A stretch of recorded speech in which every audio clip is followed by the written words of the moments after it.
Hey guys, it's been a while since I've made a video, but I'm a huge SAO fan, and if you're one, I thought I'd share this. Sword Art Online live action series coming to Netflix. When I saw this, I was like, what? So, basically, Netflix has teamed up with a company called Skydance, I'm pretty sure. I forget. I thought I'd do a little recording on this.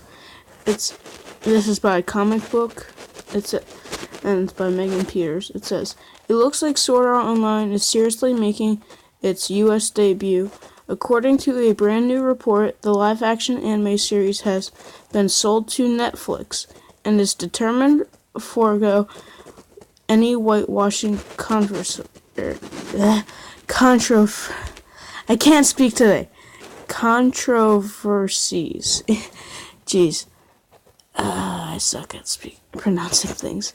Recently, Leita Kalo Gridis sat down with Collider to talk about her work on Altered Carbon. For Netflix, it was there.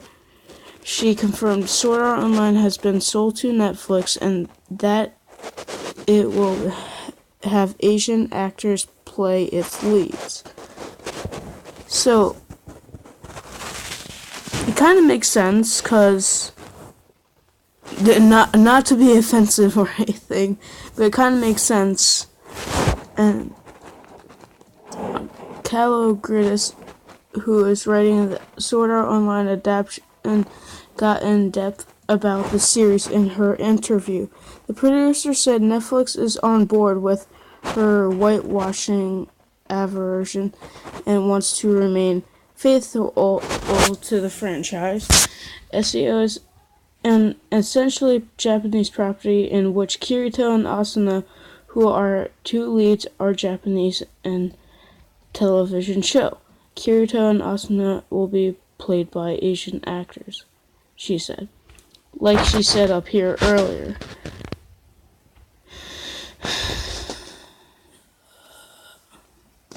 When I sold it to Netflix, we were all on the same page. They are not interested in whitewashing it, and I'm not interested in whitewashing it. In terms of the secondary characters, because the game is meant to be global, the way it's presented in the anime and the light novels, there are secondary characters that clearly are from other parts of the world, like Klein and Agiel. Not long ago, Kalo Gridis told the Philippine Daily Inquirer Sword Art Online had been bought by Netflix. She told the publication part of the deal hinged on the fact that Kirito and Asuna will remain Asian in the adaptation. For those unfamiliar with Sword Art Online, this series was originally created by Reki Kawahara, with illustrations provided by Abeck.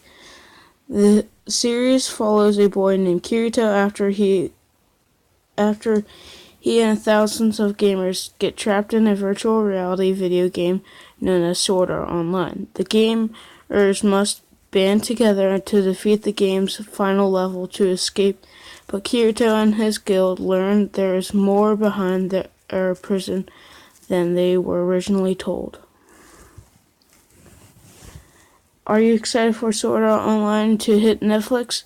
Hit me up on Twitter, Megan Peters CB, to let me know and talk all things comics, K-pop, and anime. So, that's kind of the whole report for that. And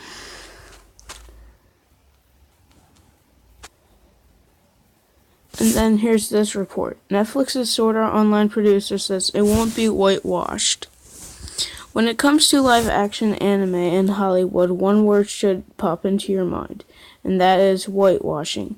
Projects like Ghost in the Shell got knocked for questionable casting, and Death Note continued the trend last year. Now, Netflix hopes to redeem itself with Sword Art Online, and the company seems to have learned its lesson. After all, the executive producer of Sword Art Online just told Collider she isn't about to let adaptation get whitewashed. Recently, Leta Kalogridis sat down for an interview to talk about her. Oh, wait. Okay, this is a little bit different. Never mind. Talk about her work with Altered Carbon. It was there the writer and producer was asked about Sword Art Online. Kalogridis affirmed Netflix had bought the series from Skydance, and she said its best adaptation would be one that avoided whitewashing. Well, let's get the obvious bit out of the way. Right away, SEO is an essentially Japanese property in which Kirito and Asuna, who are the two leads, are Japanese in the television show. Kirito and Asuna okay, we know, but okay, wait, is this a little bit different?